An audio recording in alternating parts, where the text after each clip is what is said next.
বিয়ের পর এটা আমার তৃতীয় রমজান, যেটা কিনা আম্মুদের সাথে করার সৌভাগ্য হয়েছে। সাথে আম্মুদের জন্য আমি ইফতার রেডি করলাম, সেহরি রেডি করলাম, আলহামদুলিল্লাহ। সো হ্যালো এভরিওয়ান, আসসালামু আলাইকুম। কি অবস্থা সবার, কেমন আছেন সবাই? দ্বিতীয় রমজানের ব্লগ নিয়ে চলে আসলাম আপনাদের সাথে। বেসিক্যালি আমি কয়েকদিন ধরে অনেক বেশি অসুস্থ ছিলাম। সো ডক্টর দেখানোর পরে ডক্টর সাজেস্ট করলো কয়েকদিন আম্মুর সাথে থাকার জন্য, যেহেতু আমি বাসায় একা থাকি। সো সুমন বলল চলো আম্মুর বাসায় যাই, তুমি কয়েকদিন থেকে আসো, রেস্ট করে আসো, একটু সুস্থ হয়েও আসো। তাই আসা আর কি। তো আম্মুদের সাথে যে আমার ইফতার আর সেহরি খাওয়ার সৌভাগ্য হবে আমি কখনো ভাবিই নাই। বিয়ের পর এটা আমার তৃতীয় রমজান, আলহামদুলিল্লাহ। সো আম্মুদেরকে আজকে যেহেতু আমার একটু সুস্থ লাগতেছে, আমি ভাবলাম আম্মুদেরকে একটু আমি ইফতার রেডি করে সাথে সেহরি রেডি করে খাওয়াই সবাইকে। আমার বেশ ভালো লাগতেছে আর আমার খুব ইচ্ছা করতেছিল মাটির চুলাতে রান্না করার জন্য। সো আমি অনেক কষ্ট করে আম্মুকে ম্যানেজ দিয়ে তারপর হচ্ছে মাটির চুলা রান্না করার প্রিপারেশন নিচ্ছিলাম। বেসিক্যালি আমার অনেক বেশি খুব ভালো লাগে মাটির চুলায় রান্না করতে। তো তেমন কিছু একটা আমি ইফতারে রেডি করিনি। আমি জাস্ট যেটুকু রেডি করেছি সেটা হচ্ছে একটু পেঁয়াজু বানিয়ে নিয়েছিলাম আর একটু ছোলা ভেজে নিয়েছিলাম, বাকিটা আম্মুরাই করেছিল। ও হ্যাঁ, সেদিন না নানু ভাইয়া অনেক বেশি মাছ আনছিল, তো সবাই ওইগুলা নিয়েই ছিল। তো ওই দিনের প্রিপারেশনটা অনেক বেশি ছিল না, বাট যা ছিল আলহামদুলিল্লাহ। আসলে ইফতার না কম বলে কিছু হয় না, ইফতার এত বেশি বরকত দেয় আল্লাহ, মাশাল্লাহ মাশাল্লাহ। তারপর এই যে এখন আমি সুন্দর করে হচ্ছে ছোলাটা ভেজে নিচ্ছিলাম। বেসিক্যালি এগুলো সব আম্মু আমাকে প্রিপেয়ার করে দিয়েছিল, সব কিছু রেডি করে দিয়েছিল, আমি জাস্ট তেলের মধ্যে দিচ্ছি, এটাই হচ্ছে আমি রান্না করেছি। তো সেদিনের ছোলাটা খেতে অনেক বেশি মজা হয়েছে, সবাই বলতেছিল। আর নানু ভাইয়ার হাতের মাখানো ইফতার, ট্রাস্ট মি গাইজ, অনেক বেশি মজা, আমার কাছে বেশ ভালো লাগে। আর আম্মুর হাতের হালিম বেস্ট। আপনাদেরকে তো হালিম রান্নার রেসিপিটা আমি শেয়ার করেছি। যাই হোক, এই যে আমার ছোলা বাজার ডান, আমি কিছুটা ধনিয়া পাতা দিয়ে দিয়েছি। ধনিয়া পাতার স্মেলটা অস্থির। তো আপনারা কারা কারা এভাবে মেঝেতে মেদুরা বিছাই সবাই মিলে একসাথে হাতে মাখা ইফতার খান, কমেন্টস করে জানাবেন। আমরা অলওয়েজ এভাবে খাই, আমাদের কাছে খুবই ভালো লাগে। তো শহরের বাসাও আমরা এরকমই করে খাই, কিন্তু আমার বাসায় আমি সবসময় একাই ইফতার করি, আমার খুবই কষ্ট লাগে। যাই হোক, ইফতার শেষ করে একটু চা খেলাম। চা খাওয়ার পরে নামাজ দোয়া পরে আমি আম্মুকে বলছিলাম যে কি আজকের রান্নাটা আমি করি, যাতে সবাইকে আজকে সেহরি রান্নাটা আমি খাওয়াতে পারি।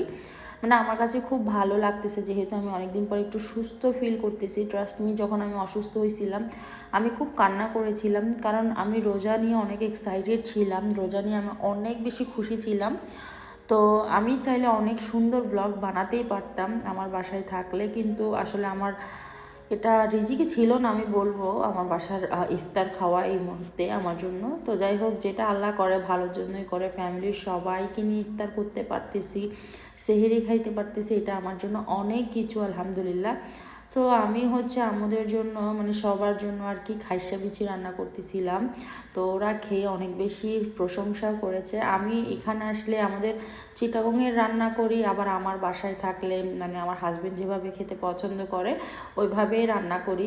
আমরা যদিও বা ছোটোবেলা থেকে আমরা এইভাবে খেয়ে অভ্যস্ত। আর সুমনরা যেভাবে খায় সেটা হচ্ছে মাছটাকে আগে একটু ভাজি করে ফেলতে হবে, তারপর রান্নার প্রিপারেশন নেয় আর কি। যাই হোক, আমি যেহেতু দুইভাবে খাওয়ার অভ্যস্ত হয়ে গিয়েছি, সো আমার কাছে আর কোনো রকম খারাপ লাগে না, আমি এখন সব কিছু পারফেক্টলি মানিয়ে নিতে পারি, আলহামদুলিল্লাহ। তো তোমরাও সবাই দোয়া করবা যাতে সবসময় এইভাবে মানিয়ে গুছিয়ে নিয়ে চলতে পারি। সংসারটা আসলে মানিয়ে গুছিয়ে নেওয়ার একটা জিনিস। যাই হোক, তো রোজা কার কেমন কাটতেছে সবাই কমেন্টস করে জানাবেন। আর যেটা না বললে নয়, এই রমজান হচ্ছে ইবাদতের মাস, ক্ষমা চাওয়ার মাস। যে যত পারবেন বেশি বেশি ইস্তেগফার পড়বেন, যে যেরকম দোয়া পারেন, সূরা পারেন সবসময় পড়ার চেষ্টা করবেন, আর বেশি বেশি ইস্তেগফার পড়বেন। আল্লাহ কখন কোন মুহূর্তে সব কিছুর জন্য মাফ করে দেয় বলা যায় না। আর বেশি বেশি ইবাদত করবেন, সবাই সবার জন্য দোয়া করবেন, কারণ এই রোজার মাসটাই হচ্ছে সবথেকে বেস্ট একটা মাস, যেটা আমরা সবাই এত গুনাহ করি, যেটার জন্য আল্লাহ আমাদেরকে সব সময় তো ক্ষমা চাওয়াই যায়, কিন্তু এই রোজার মাসে একটু বেশি ইবাদত করলে আল্লাহ বেশি খুশি হয়, আমার কাছে মনে হয় আর কি। তো সবাই ইবাদত করবেন, সবাই সবার জন্য দোয়া করবেন।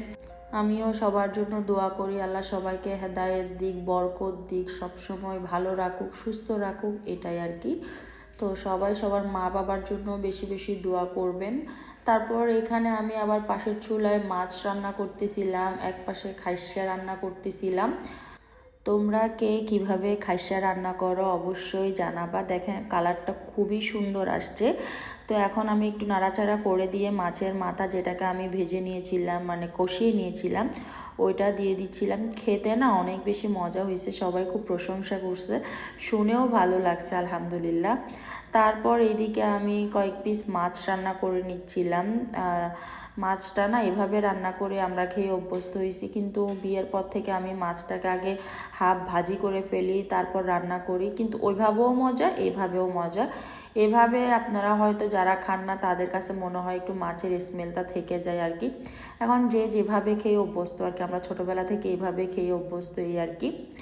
তারপর এই যে এদিকে আমার খাইসা রান্না ডান। এখন আমি অনেকগুলো টমেটো দিয়ে দিচ্ছি। টমেটো না না দিলে আমার একদম ভালো লাগে না, আর খাইসার সাথে টমেটো অবশ্যই বেস্ট মনে হবে। তো মাছটাকে আমি এক পার্টে অনেকক্ষণ ভালো করে কষিয়ে নিয়েছি, তারপর অপর পার্টটা আরও একটু বেশি করে কষাবো, কারণ সব কিছু না কষানোর উপর ডিপেন্ড করে।